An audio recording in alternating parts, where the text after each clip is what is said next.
Itu bukan saya yang bicara. Kedua, abang menyamakan imajinasi. Imajinasi itu juga khayalan. Abang bilang mengaktifkan imajinasi. Sama. Saya sebentar, Bang. Sebentar. Kenapa? Bisa saya bicara? Enggak. Saya bisa bicara. Satu detik.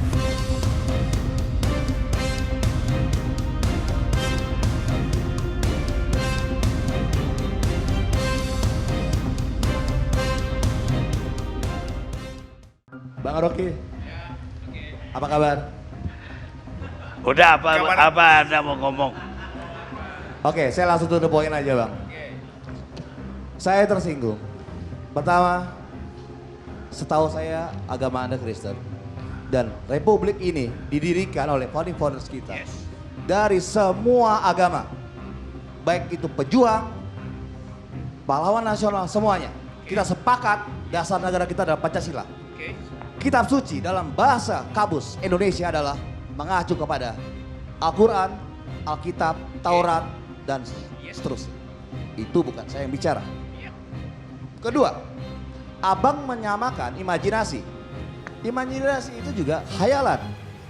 Abang bilang mengaktifkan imajinasi. Sama. Saya sebentar. Kenapa? Bisa saya bicara? Enggak. Saya bisa bicara. Satu detik. Kenapa pakai kata Fiksi. juga? Enggak, saya mau persoalan. Conjunction Anda tadi Sebentar, juga. saya selesaikan dulu. Bisa saya selesaikan dulu? Itu Bang? bermasalah loh. Mohon izin. Abang bisa mendengarkan saya? Enggak, saya nggak bisa dengar. Karena saya dungu, Bang. Karena Sebentar. Saya dungu. Sebentar, Bang. Bisa dengarkan Ya, saya, oke. Bang? Oke. Oke. Tapi abang menyamakan level kitab suci dengan imajinasi paralel dengan fiksi. Fiksi itu jelas novel, rekaan. Jika saya mengaktifkan imajinasi, maka kitab suci itu adalah fiksi. Saya bisa bilang hari ini, Bang Arni, jika saya mengaktifkan sejarah, apakah kitab suci saya juga fiksi? Tuhan saya bukan fiksi. Kita punya beragama. Oke, Anda udah sampaikan. Nah, pertanyaan saya cuma sederhana. Apa? Apakah Anda percaya Pancasila sila pertama? Oke. Tolong dijawab, Ya, saya jangan jawab. pakai filsafat. Oke. Sederhana. Oke, Ya. saya To akan the jawab. point. Saya Ya jawab. udah, Anda diam. Saya akan jawab dengan cara saksama dalam tempo sesingkat-singkatnya. Bagus. Pertanyaan, merdeka. oke. Pertanyaan tentang Pancasila. Pada hari ulang tahun Pancasila 2018, Yang saya tanyakan apakah abang Ya, itu saya ada- beragama? Anda Percaya dengar Tuhan dong. atau tidak? Aduh. Ini giliran dia, Anda diam dong. Oke. Noroki dong, Pak. karena itu 2018 tahun yang lalu, ulang tahun Pancasila, diluncurkanlah sebuah majalah ilmiah, judulnya Prisma, dihadiri oleh Presiden Joko Widodo. Saya menulis di situ filosofi Pancasila dengan argumen yang sangat kuat. Saya tanya sebelumnya. Sebelum Anda melaporkan saya, Anda baca nggak majalah Prisma itu? Baca. Saya baca Alkitab saya, Bang. Kitab Ini suci soal itu, Pancasila. kitab suci itu sekali lagi. Ya, tanya Pancasila. definisinya adalah Alkitab, Al-Quran, Taurat dan seterusnya. Kan Anda tanya Udah, soal tinggal Pancasila. tanya. Gini, Anda ya. percaya Tuhan atau tidak? Rocky Gerung.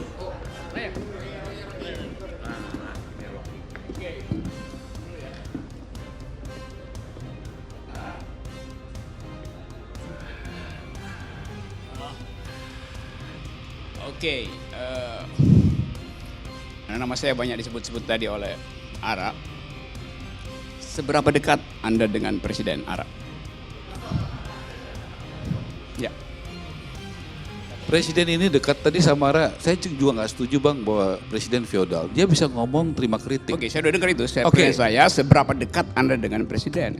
Kalau presiden tidak bisa mendengar kritik dan saran, tadi saya di sini saja mengatakan, Kan saya tanya sedekat apa itu? Dekat sekali, biasa atau dekat sekali?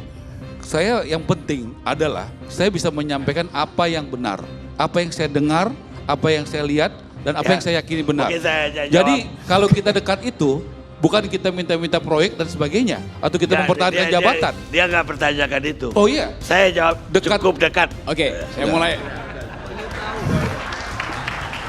Oke, saya percaya aja tuh. Saya mau terangkan itu dari segi itu dan saya juga nggak ada beban untuk mengucapkan kalimat-kalimat berikutnya nanti. Karena Presiden bilang dia nggak ada beban itu.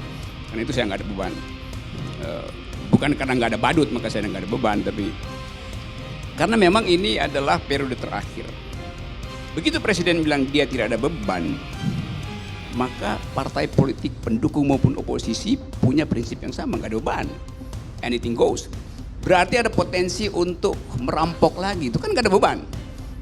Kan Presiden bilang dia nggak ada beban, dia bisa lakukan apa aja, maka partai juga akan lakukan hal yang sama itu. Oke. Itu soal pertanyaan. Yang kedua, memang ada pesimisme di dalam masyarakat. Jadi kalau Ara bilang jangan pesimis, lo itu faktanya pesimis. Tadi caption di TV One, 4 orang yang ditanya, 4-empatnya mengatakan tidak perlu pindah, itu pesimisme. Dia nggak mau sebutin pesimisme itu, saya mau sebutin itu.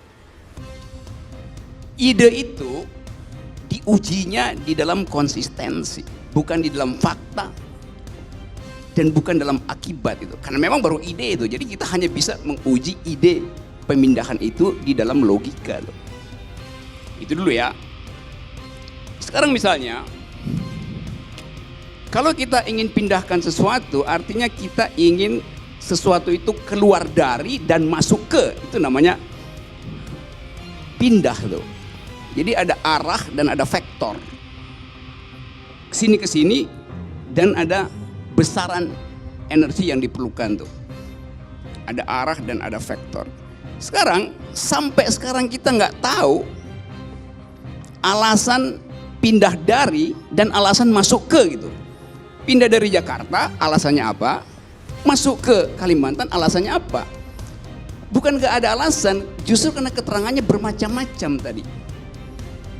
Ketua Bappenas bilang, ya ini kita mesti pindah karena Presiden mengatakan Kalimantan itu kita mesti punya ibu kota di tengah-tengah persis Indonesia tuh.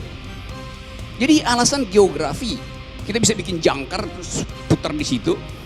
Lalu orang bertanya, loh di zaman ini apa pentingnya posisi geografi dari satu tempat yang strategis itu?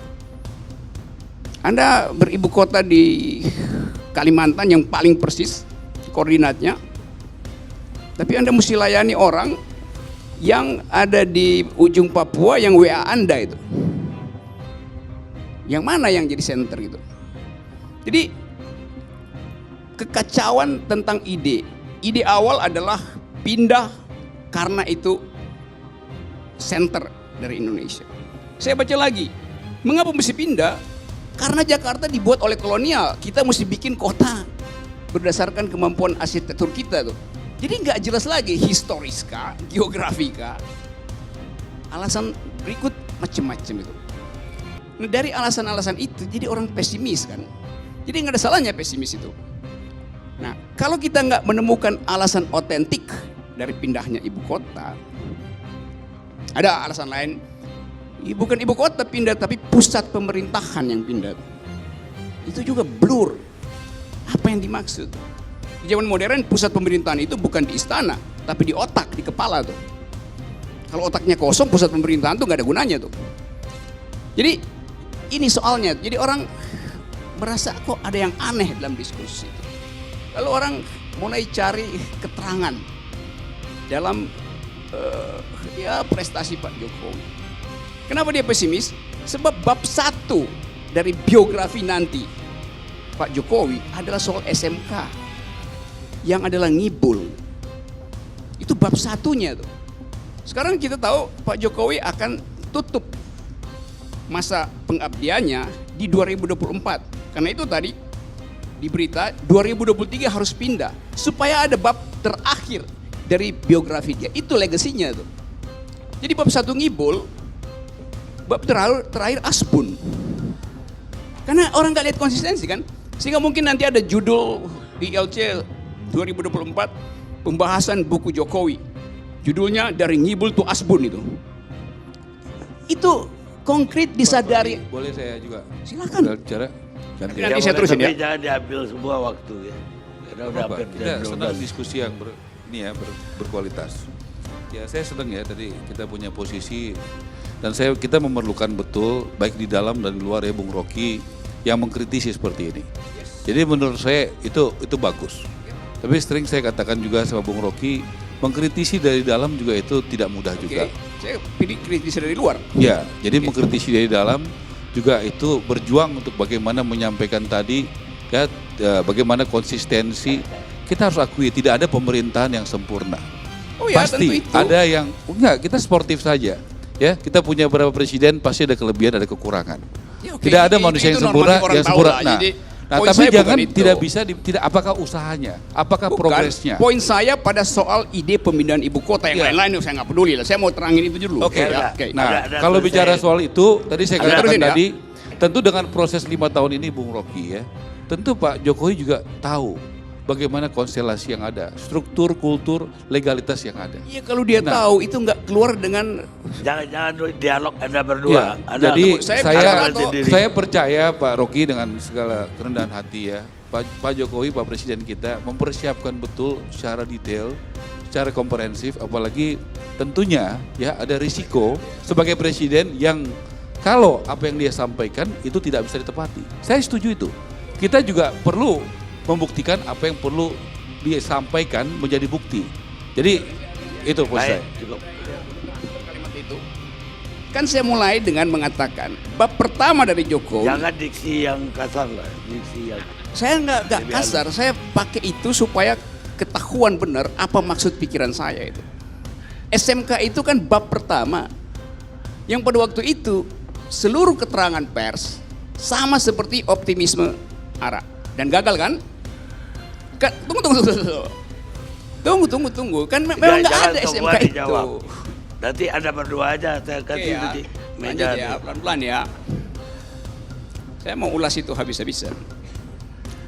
Jadi tertanamlah pada publik istilah ngibul, bukan saya bilang ngibul. Saya ngibulnya di ILC, bukan ngibul serepublik. Tapi Presiden Jokowi ngibul karena nggak terjadi. Padahal public opinion dibangun demikian rupa. Karena itu waktu dia janjikan sesuatu yang lebih dramatis lagi, orang akan pergi pada psikologi pertama. Jangan-jangan ngibul lagi. Saya ucapin. Gagal dengan ngibul itu beda. Ya, Gagal lah. iya, saya pakai istilah ngibul, saya nggak mau pakai istilah gagal. Karena gagal itu lebih berat. Konsekuensi dari gagal akan dituntut di depan pengadilan. You gagal berjanji. Ngibul aja deh.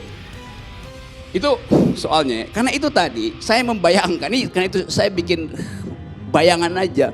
Isi bukunya itu bab 1 tentang ngibul, bab 2, bab terakhir tentang asbun. Jadi dari ngibul ke asbun. Ini satire aja, Anda nggak usah jawab karena kalau Anda jawab nanti kita bertengkar lebih Nggak apa-apa substantif dong, ya. saya harus jawab dong. Nanti Anda Gini. juga buat buku juga Rocky Gerung yang tidak yakin Jokowi bisa menang, tapi Anda gagal terus. Ternyata rakyat Indonesia lebih banyak yang senang Lah, itu Jokowi buku jadi itu. presiden daripada Anda sendiri. Boleh, itu juga boleh. fakta itu juga gitu. Bahwa prediksi dan Iya. asumsi Anda itu banyak Saya akan minta salahnya. Ara kasih pengantar buku itu. Dan saya juga sudah lihat Pak Karni, saya sudah datang lihat bagaimana progres daripada pabrik SMK itu. Belum selesai, ya. Kita juga objektif. Saya masih terusin ya. Oke. Ya. Nah, jadi kita juga boleh Yes, masuk ke boleh, wilayah-wilayah. boleh. Nggak bisa dong dia ngomong seenaknya saja menghujat tanpa ada counter dan Saya tidak berikan waktu menghujat. kepada kita. Faktanya itu. Ya faktanya ada progres juga yang saya lihat. Yang mana? SMK? Ya, ada. Saya udah lihat di lapangan. Iya, bisa nanti 2024 yang janjinya awal. Jadi begini, keyakinan kita, Udah Bung, kalau itu belum dibuktikan, belum tuntas, iya. Tapi apakah ada progres? Iya. Kita juga mengawal dari dalam. Benar, saya tahu itu. Ya, Saya jadi- saya tahu saudara dan geng saudara ingin membuktikan itu berhasil. Saya nggak punya geng. Oke, kalau nggak punya geng, oke, saya buatkan geng baru nanti ya. Enggak. Kita punya pendirian sendiri, kita nggak perlu geng menyampaikan yang benar. Jangan Yes, berdebat. ya karena Nanti itu. saya tutup loh. Boleh, karena itu. segmen ini. Karena itu jangan interupsi supaya saya selesaikan argumentasi saya. Oke ya, saya lanjut ya. Sekarang saya bayangkan aja bahwa setelah presiden minta izin, proses politik pindah ibu kota itu. Sekarang kita uji lagi. Setelah ibu kota pindah, asumsinya adalah jadi green city. Tapi dia lokasinya di tengah anak benua. Jadi you mesti pakai pesawat ke situ. Artinya frekuensi pesawat untuk tiba di ibu kota dari 100 kali sehari jadi 1000 kali sehari. Saya bayangkan berapa tahun ke depan itu. Jadi berapa banyak kebisingan yang dihasilkan yang mengganggu burung, ular, kecoa, cebong, kampret di anak benua itu. Saya bicara tentang environmental ethics. Berapa banyak private jet yang terpaksa mesti ke Kalimantan karena mesti KKN. Yes, itu logik dari kekuasaan. Kekuasaan akan menarik semua Maksudnya potensi. KKN gimana, Bung? Ya? Maksudnya KKN gimana? Gak usah diperpanjang itu. Tadi Anda bilang KKN maksudnya gimana? Kita rehat pemirsa. Coba Anda bicara yang benar. Saya mau kasih keterangan dulu sebab itu deception, bisa salah arah yang diterangkan oleh saudara Renard Kasali. Hoax itu kalau Anda baca sejarah, karena you sebut tadi di dalam ilmu pengetahuan hoax itu adalah jahat. Gitu. Asal usul hoax itu, kata hoax itu pertama kali muncul dalam sejarah ilmu pengetahuan ketika seorang profesor fisika namanya Alan Sokal menulis sebuah artikel di majalah Social Text dengan nama samaran, lalu dipuji-puji oleh redakturnya tanpa tahu bahwa itu adalah bohong. Bukan. Jadi fungsi dari Bukan. hoax Alan Sokal itu Bukan adalah dari untuk situ. menguji apakah redaktur dari majalah yang bergengsi itu punya otak apa enggak. Ternyata Bukan. enggak punya otak. Bukan, Hal saya harus yang koreksi sama, Anda. kita ajukan ujian pada kekuasaan dan kekuasaan bereaksi negatif. Artinya kekuasaan juga nggak berpikir. Yang kedua, kalau Anda sebut misalnya bahwa ini adalah hoax, itu adalah pekerjaan iblis, lalu yang menjanjikan 50 juta buat rakyat Lombok itu presiden atau iblis? Saya kira biar beliau Saya jawab. kira referensi itu tidak cukup hanya membaca satu. Bukan tidak cukup, Anda itu harus asal usul banyak pertama. membaca buku, Anda harus baca referensi. Dengan referensi tunggal itulah jadinya seperti ini. Itu Karena referensi paling Anda dasar memiliki satu untuk referensi belajar seperti tentang itu. hoax Oke, itu. hoax, asal Ada nggak kotanya, bisa dengar dulu? asal kata hoax itu adalah hokus.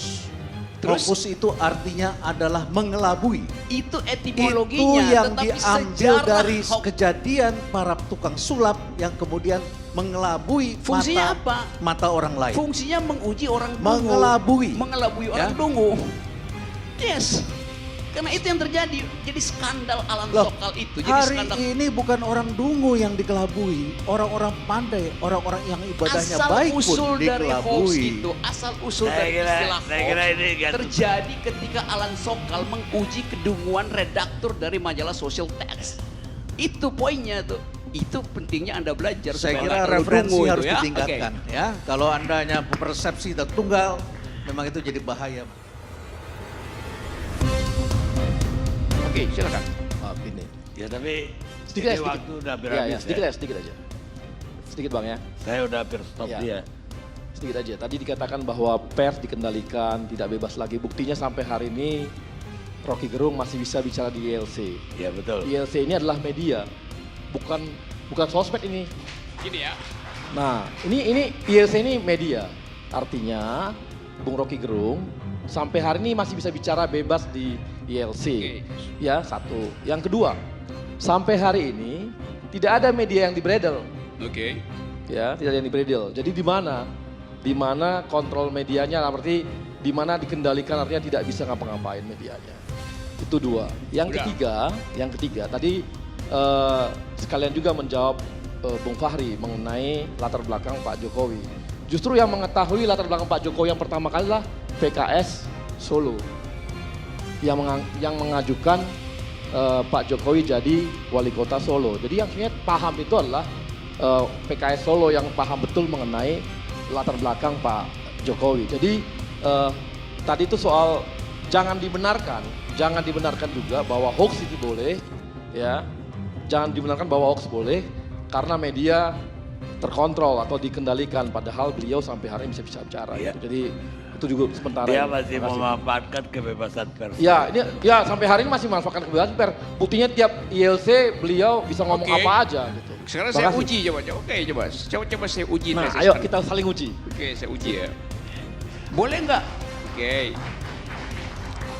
Boleh nggak ucapan saya tadi, saya ucapkan di Metro TV itu?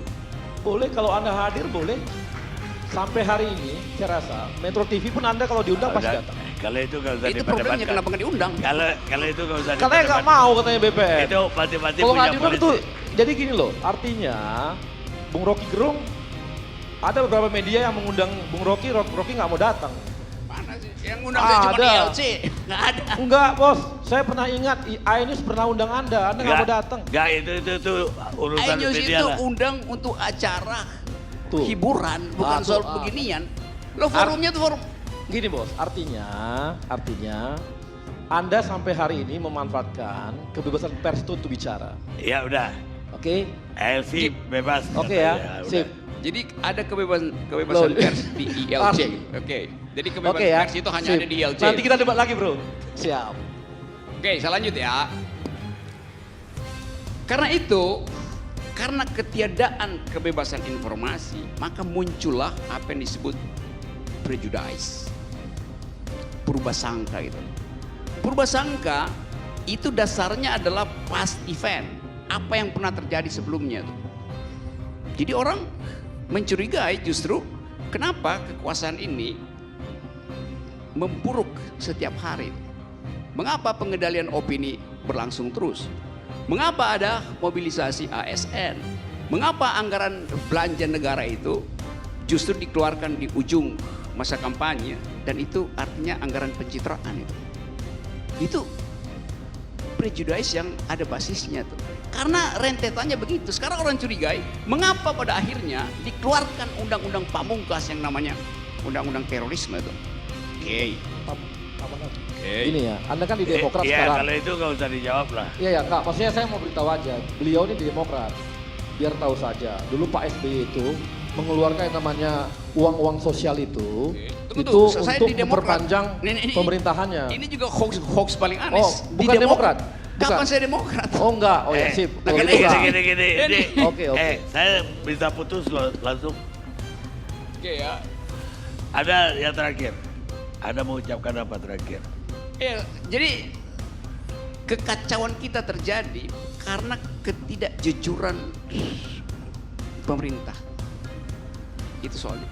Jadi jangan mencurigai rakyat kalau pemerintah sendiri tidak terbuka terhadap semua informasi publik. Baik, sekarang dari saya. Oke. Saya minta klarifikasi Anda mengatakan bahwa ALC itu oposisi.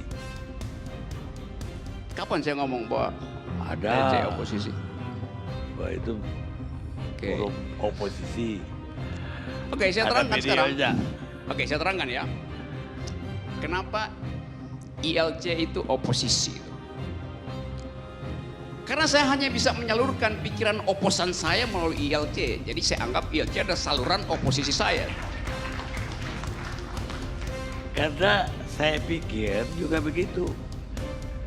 Kalau ada lihat oposisi duduk aja, oposisi itu sedikit.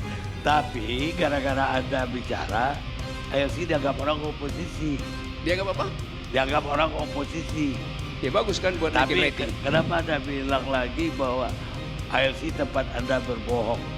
Saya nggak bilang berbohong, tempat saya ngibul, lain dengan berbohong. Oke, ngibul kenapa? Apa maksudnya? Ngibul itu adalah kegembiraan orang supaya mengaktifkan suasana. Sekarang juga saya lagi ngibul. Jadi entertain bos ya. Kalau bohong itu kejahatan, ngibul itu kegembiraan biasa aja. Udah kalau gitu memang Rocky Gerung adalah artisnya ILC gitu. Iya. Entertain. Saya lanjut lagi ya.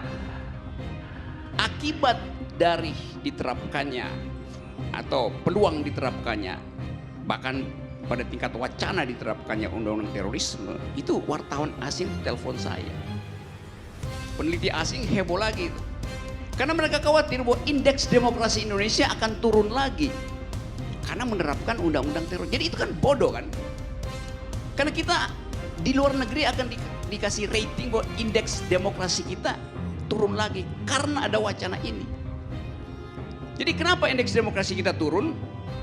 Itu bukan karena Presiden Korea Utara indeks demokrasi Indonesia turun. Bukan karena Presiden Duterte indeks demokrasi kita turun. Bukan karena Presiden ILC indeks demokrasi kita turun. Ya karena Presiden Jokowi. Saya kira saya udah akhiri ini. Jadi kita Oke, saya masih ada poin satu terakhir. enggak apa? Terakhir ya. Oke. Jadi Jadi nanti saya ganti aja nanti kesempatan nanti untuk berikutnya. jadi saya ringkas aja nih Nanti. bahwa Segmen berikutnya. Oke. Dia terus. saya ringkas ya bahwa dicitrakanlah seolah-olah pemerintah itu pro rakyat. Di ujungnya dihasilkan undang-undang anti terorisme buat menutup mulut rakyat. Itu nggak beres. Itu sama seperti di dalam mitologi Yunani ada seorang raja yang dicitrakan sebagai raja yang baik, namanya Procrustes. Setiap malam dia undang satu warga negara tidur di ranjang emasnya. Malam-malam dia intip, kalau si warga negara tubuhnya lebih panjang dari ranjang emasnya, digergaji kakinya tuh. Kalau lebih pendek ditarik agar supaya fit and proper dengan ranjang itu. Itu bukan raja yang demokratis, itu raja yang lalim. Karena mau pakai ukurannya sendiri untuk membuat seragam pikiran rakyatnya sendiri itu. Itu buruknya tuh. Nah, kita ingin demokrasi bukan begitu. Demokrasi itu biarkanlah seluruh pikiran bertumbuh. Kemarin saya baru dari Baduy. Di Baduy itu, kalau Anda di Baduy, rumah orang Baduy itu nggak beraturan. Karena panjang penyangga atap itu, bambu itu, sengaja dibiarkan yang panjang ke situ, yang pendek sih nggak beraturan. Tapi filosofinya jelas. Dia mau kasih tahu bahwa yang panjang jangan dipotong, yang pendek jangan disambung. Mestinya demokrasi tumbuh dengan aktivitas semacam itu. Terima kasih. Tapi Anies kelihatannya ada koordinator bully. Kenapa? Karena saya perhatikan yang bully Anies itu bukan sekedar warga Jakarta. Warga non Jakarta pun bully Anies. Satu Indonesia bully Anies. Artinya ada konduktornya, ada orkestrasi untuk bully Anies. Nah itu baru kita ajukan pertanyaan, kenapa dia dibully oleh se-Indonesia? Itu berarti bukan soal keahlian teknis atau ini adalah soal yang lebih politis itu. Pasti itu. Jadi itu soalnya. Nah kita usutlah satu persatu apa soalnya tuh. Karena ada sekuensis peristiwa politik dari nasi goreng, nasi kebuli segala macam itu. Dan orang mau cicil bulian itu untuk melihat psikologi Anies. Nah bully itu biasanya yang jadi persoalan kan kalau anak kecil dibully. Jadi bully itu bukan soal politik. Menghina martabat orang itu membuli itu. Tapi kalau saya menghina pejabat publik itu nggak membuli. Karena pejabat publik memang terbuka untuk dihina, dikritik, dicaci maki bahkan. Karena yang saya kritik, kita kritik itu adalah jabatannya bukan orangnya. Tapi kalau menyangkut orangnya tadi, soal ras segala macam, identitas privat, itu baru namanya bully itu. Anak kecil biasanya dibully, dia stres. Lalu ada perubahan psikologinya tuh, orang tuanya peka. Lalu dia lapor guru, guru mesti periksa pelan-pelan di mana bullying itu terjadi. Tapi itu anak kecil, langsung terlihat psikologinya. Anies ngakak-ngakak aja tuh nggak terasa bahwa dia. Jadi nggak ada gunanya dikoordinir secara nasional pun bullying buat Ani. Pasti itu koordinatornya di apa namanya Pushonal, Pusat Hoax Nasional tuh ada tuh koordinator bully situ tuh. Jadi ini adalah imbas dari keadaan sebelumnya tuh. Nah sekarang problemnya misalnya tuh apa sebetulnya yang diinginkan untuk bully Anies secara politis? Kan kita bisa ujikan itu. Misalnya tiba-tiba Nasdem secara radikal mencalonkan Anies calon presiden 2024, Ahok adalah wakil presidennya tuh. Kita pikir berhenti itu bullying tuh.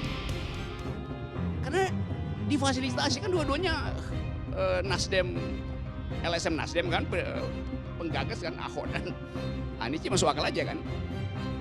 Nah itu yang kita mau lihat sebetulnya tuh. Jadi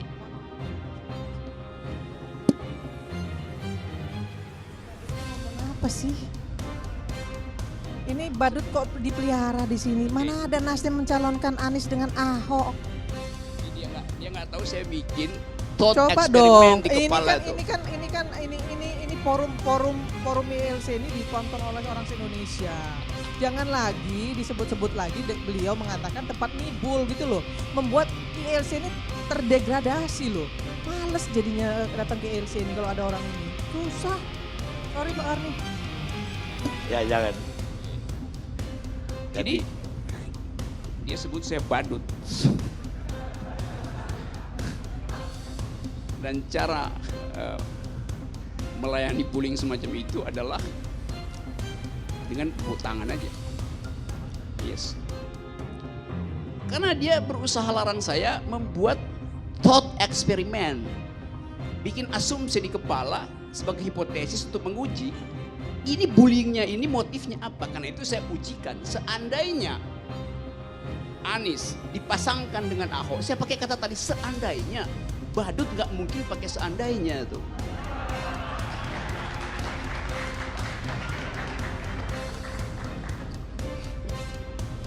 Jadi itu tadi reaksi seorang badut. Karena nggak paham logik di dalam. Oke ya. Nah, cara menghormati badut adalah dengan mentertawakannya. Kalian tadi barusan menghormati beliau.